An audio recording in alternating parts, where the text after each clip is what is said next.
जो हमारी संवैधानिक संस्थाएं हैं उनका दुरुपयोग लोकतंत्र में विपक्ष की आवाज़ को दबाने के लिए कर रहे हैं। और हम पूछना चाहते हैं कि येदियुरप्पा के भाई का केस का क्या हुआ, उसको भी ईडी का समन था। रमन सिंह और उनके पुत्र को भी ईडी का समन था। मुंबई के पूर्व मुख्यमंत्री नारायण राणे को भी सीबीआई का समन था। जिन्होंने कांग्रेस छोड़ के या बीजेपी को छोड़ के जो गए थे और वापस बीजेपी में चले गए हैं, उनके सीबीआई केसों की या ईडी के केसों का क्या हुआ।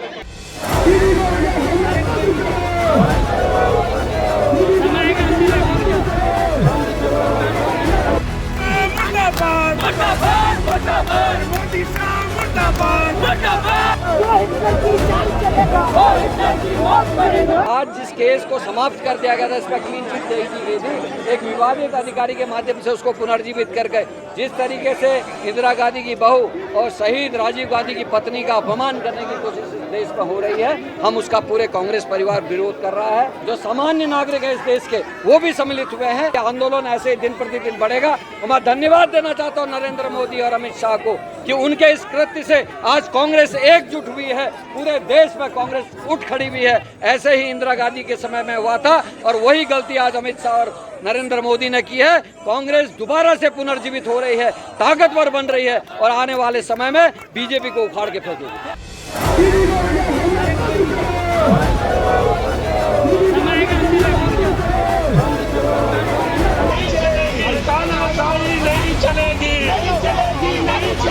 हिटलरशाही नहीं चलेगी, हिटलरशाही नहीं चलेगी, हिटलरशाही नहीं चलेगी, तानाशाही नहीं चलेगी।